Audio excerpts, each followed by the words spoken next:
Re! Viss ēters ir te!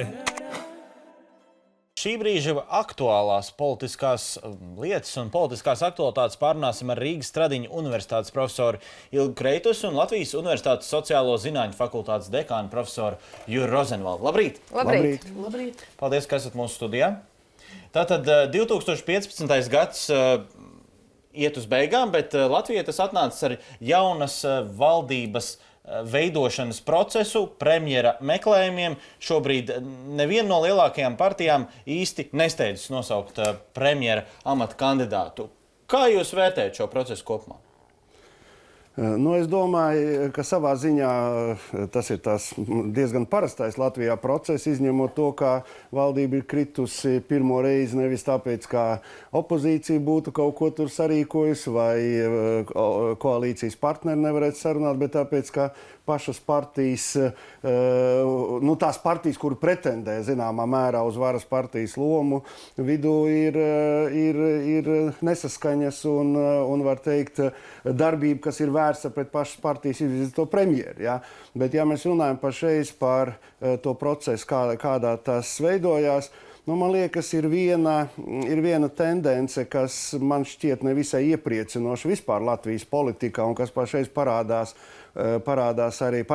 arī prezidenta teiktajā. Man liekas, ka Latvijā izveidojusies tāda kā lēņu politika. Ja, respektīvi, ziniet, ja mums ir prezidents no vienas partijas, tad ministru prezidentam jābūt no otras partijas, saimnes prezidents no trešās.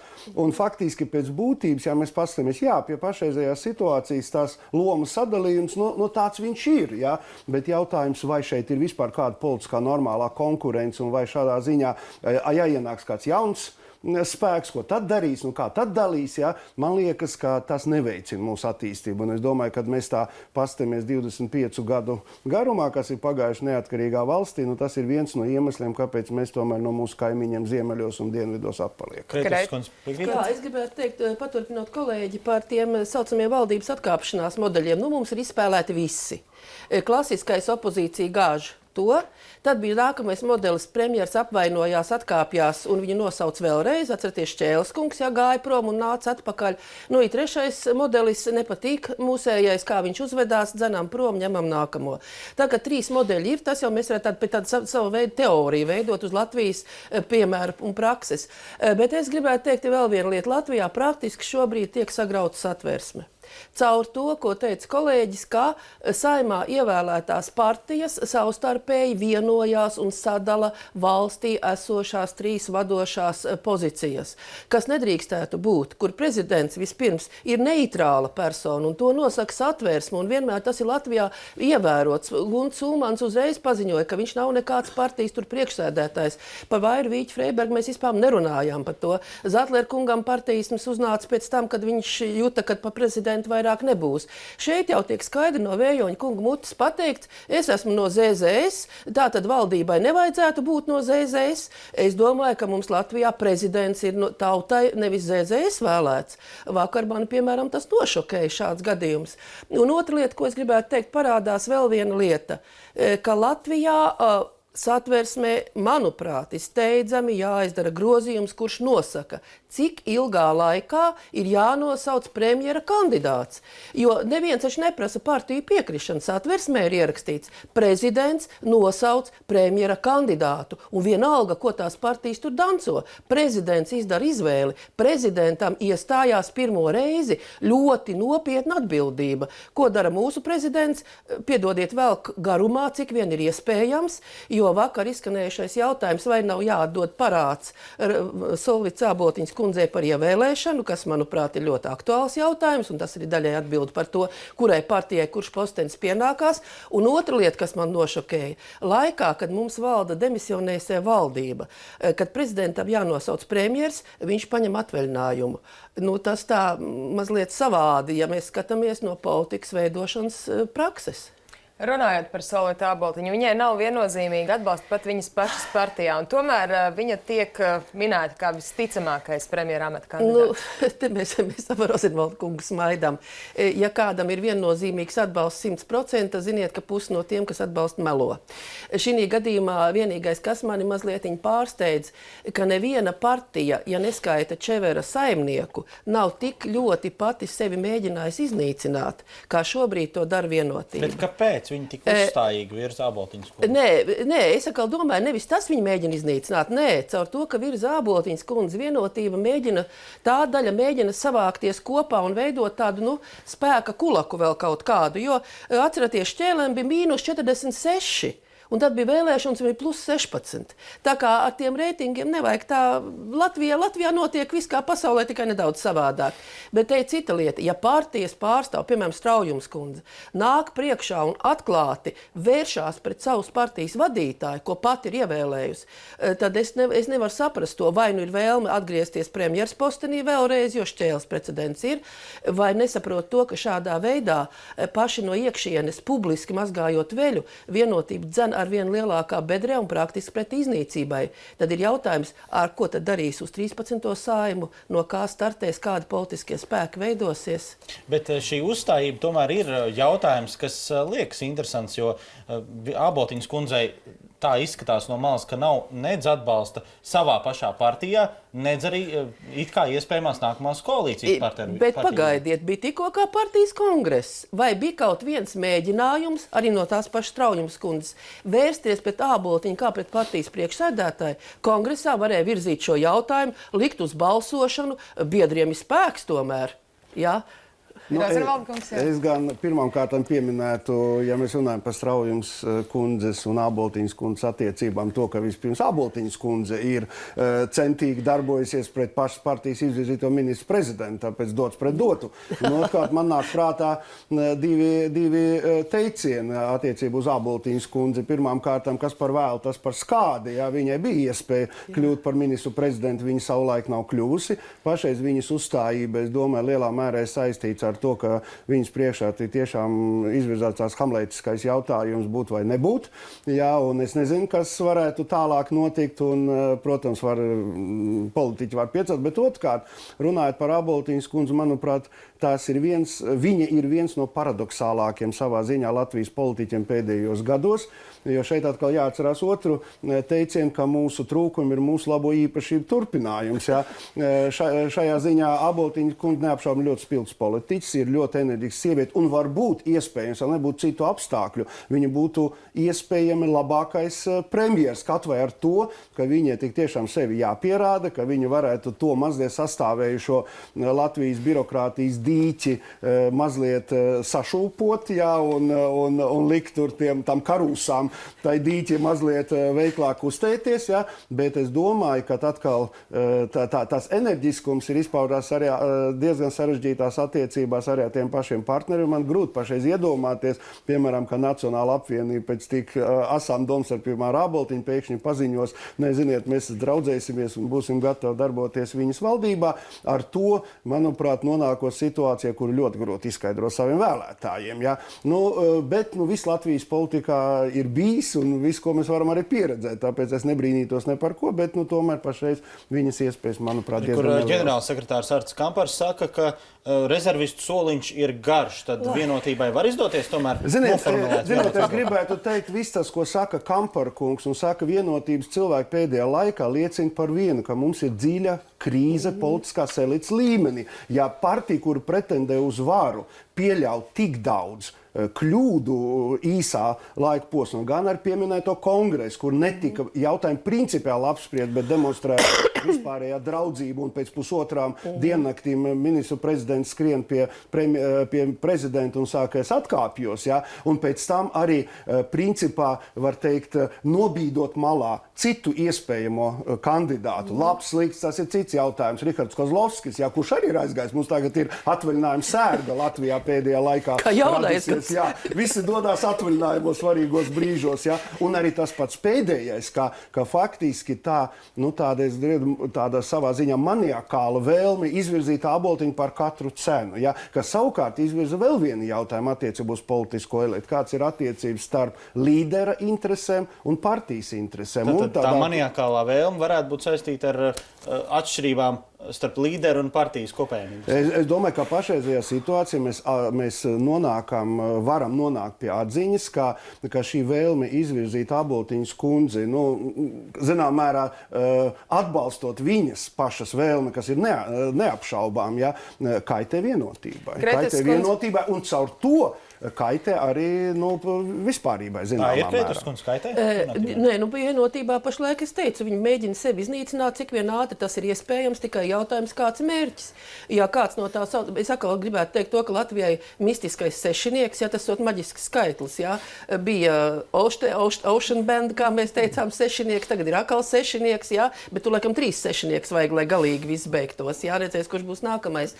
Jautājums ir, ko iedomājās šis sešinieks šādā veidā uzstājoties, jo es neredzu alternatīvu pašlaik, kurš ir tas, kas var iznākt priekšā alternatīvā un nostāties blakus Āboltiņas kundzei, ja? Bet arī viņas šāda veida turpinājums arī ir šī konfrontācija.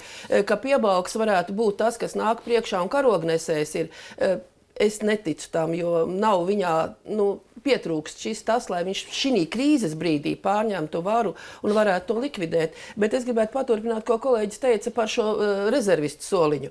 Tad, kad ir vēlēšanas, tad katrai partijai ir viens premjera kandidāts. Partija iet uz vēlēšanām, tas būs mūsu premjers. Tā man gribās teikt, velkiet ārā tos kandidātus, par kuriem vēlēja, Vējoģa kungs, lai tagad viņus visus izsauc, kas tur bija Zīles kungs, kas bija zemniekiem, Lembergs, laikam, vai neatceros, vai kas bija viņiem, kas bija no tiem, noliekiet strīpā un izvēlieties. Beidziet mānīt vēlētājs. Kā beidzās vēlēšanas, tā izrādās premjeri ir vairāk nekā Porziņģim rezervistu basketbolu spēlē, ja?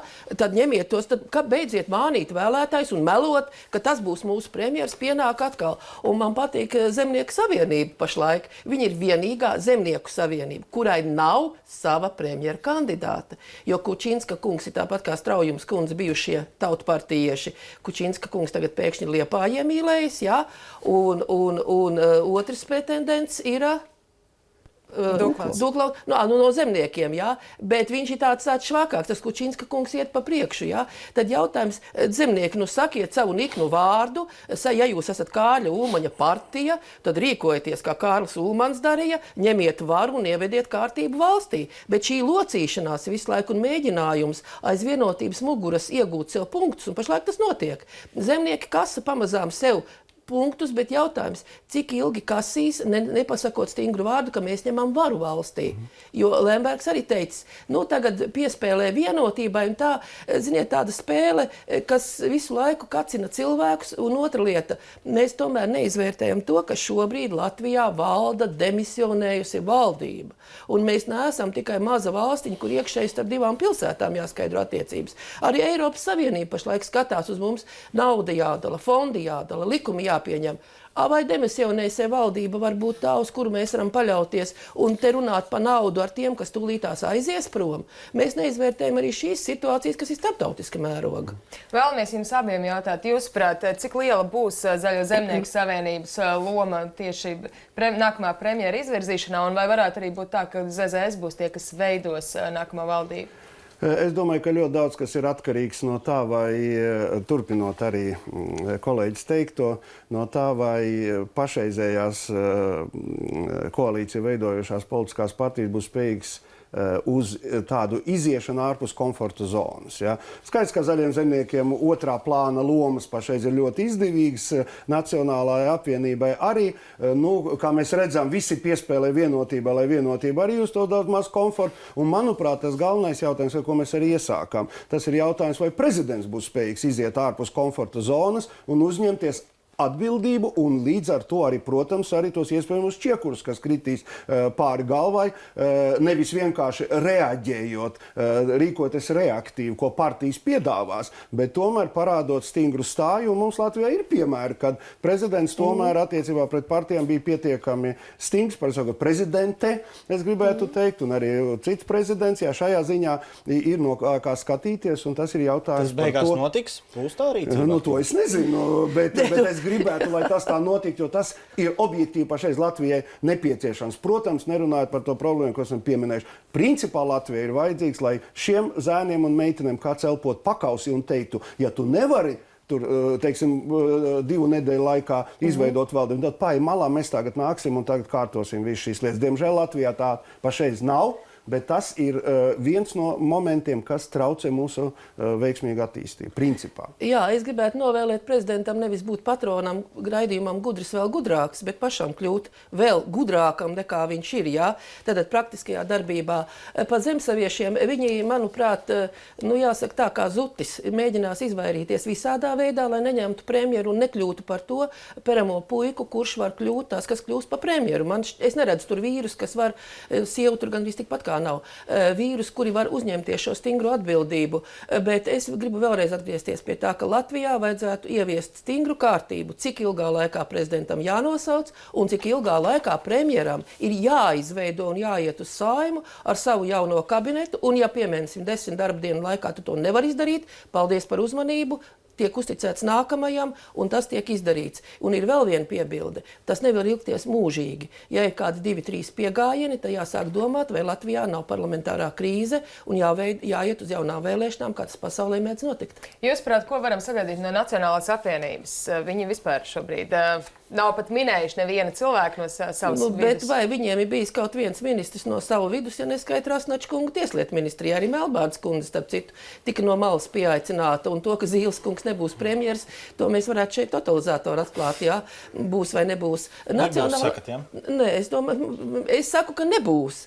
Bet Nacionālajai apvienībai ir ļoti izdevīga tā pozīcija, kāda viņi ir. Viņi visu laiku var atsaukties uz to, mēs esam 3. lielākā partija. Un viņiem, ja būtu tāda, ka jānosauc pēc kārtas, tad viņiem būtu 3. roka šī piegājienā. Un 3. roka, jūs zināt, parasti nenotiek. Starp citu, tas, ko vēl mēs jums gribam pajautāt, noteikti ir saistīts arī ar eksprezidents Vairs Vīts Freibergas izteikumiem, ka tādā gadījumā, ja Zaļo un Zemnieku savienība paņem arī šo te premjeru posteni, tad visas svarīgākās varas pozīcijas valstī ir tā kā vienai partijai un protams, viņi tās saista ar konkrētām interesēm. Tā minēja viņa intervijā. Bet kā jūs vērtējat, vai tas ir kaut kas tāds, par ko būtu jāuztraucās? Vakar gan, protams, mēs zinām, ko teica Vējons, ka vienotībai jāņem šis premjeru postenis, bet kopumā, vai tas ir kaut kas tāds, par ko būtu jāuztraucās, ja šie varas posteņi nonāk vienai partijai? Vienai partijai, protams, es domāju, ka jautājums nevis par to, kā mēs sadalām pēc tā vai šai partijai, bet jautājums par to, vai pastāv reāla, sacensība starp partijām. Ja? Un otrkārt, es tomēr gribētu teikt, ka mums beidzot jāpierod. Tad, kad cilvēks nonāk kādā amatā, viņš sarauj. Vismaz viņš dara visu, lai sarautu šīs saites, vismaz uz to laiku, kamēr ir. Jo prezidents nevar būt, es pilnīgi piekrītu, nevar būt partijas prezidents. Prezidents ir valsts prezidents. Tāpat arī Saeimas priekšsēdētājs nav augstāka līmeņa lobija pārstāvis parlamentā un tā tālāk. Un šeit ir, es domāju, tā ir viena no Latvijas politikas problēmām. Un te var teikt tikai to, ka Vaira Vīta Freiberga ir uztvērusi to, ka Latvija vairāk nav veidot pēc satversmes principu, kur šis neitrālais prezidents arī daļai jāsaka, jābūt neitrālam Saeimas priekšsēdētājam. Viņa nav Nacionālās apvienības Saeimas priekšsēdētāja. Ja? Ja tas ir tā, kā šobrīd nostāda, tad tā nav Saeimas darbība, tā nav demokrātija, tā nav leģitīma darbība. Vaira Vīta Freiberga to ir uztvērusi. Un, diemžēl, vakar Vējoņa kungs savā runā to apstiprināja.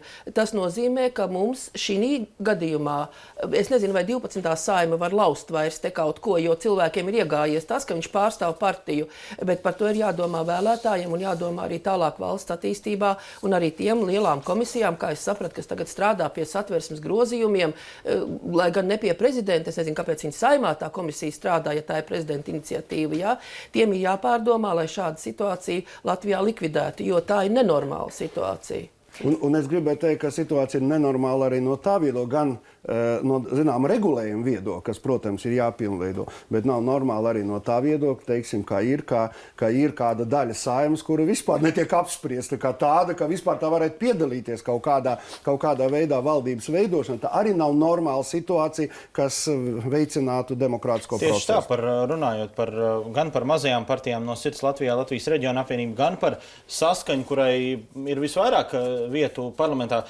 Kāda ir tā situācija? Kāpēc netiek pieminētas šīs partijas? Vai tā ir šo pašu partiju vēlme norobežoties no atbildības, vai tomēr tā ir tāda mūsu politiskās sistēmas nepilnība? Es domāju, gan politiskās sistēmas nepilnība, gan situācijas, kas izmainījās. Un es domāju, tomēr tā situācija, es gribētu teikt, ka situācija, kas ir ar saskaņu, tomēr ir saistīta arī ar tādu ģeopolitisko situāciju neapšaubām. Ja?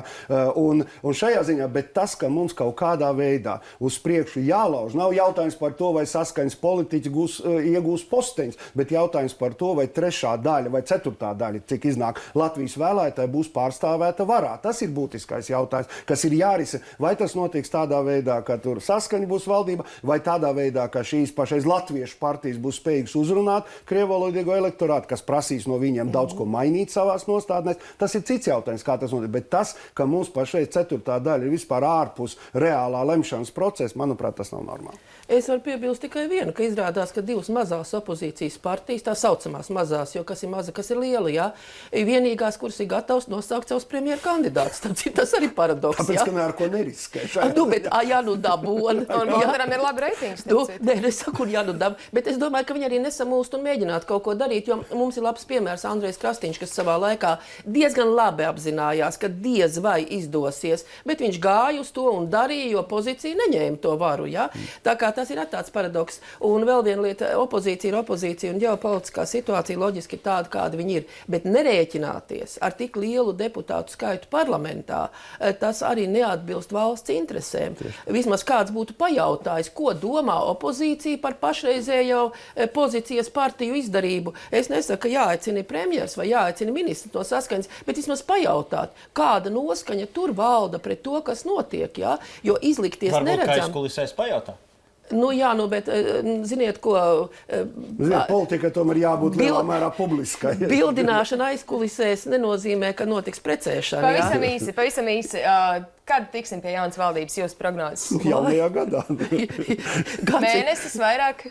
Es nedomāju, ka tik ilgi. Es domāju, bet jebkurā gadījumā skaidrs, ka šodien nekas nenotiks, un pēc tam būs jaunā gada sagaidīšana. Un tad es tā pieņemu, ka varētu būt uz janvāra vidu otro pusi kaut kāds apris varētu veidoties. Es gribētu teikt, sagaidiet mierīgi Latvijas iedzīvotāji jauno gadu bez kreņķiem un uztraukumiem. Šī gadā nekas nemainīsies. Izņemot paziņojumus, ka mēs vēl pagaidīsim, mēs apspriedīsim, mēs gaidīsim partiju priekšlikumus, partijas atkal strādās pie priekšlikumiem, kurš nu ir Latvijā, kurš nav Latvijā, kāpēc nevar valdes sēde sanākt. Un, ja neiznāks pa janvāri, tad laikam sitīsim rekordus. Cik ilgi strādā demisionējas valdība? Līdz jaunas valdības sastāvēšanai. Varbūt tas arī būtu tāds labs novēlējums jaunajā gadā Latvijas cilvēkiem un pašai mūsu mīļajai valstī tikt pie jaunas valdības bez rekordiem. Es gribētu teikt, atturēsimies no rekordiem, mēģināsim ievērot vēsturisko praksu un pieredzi.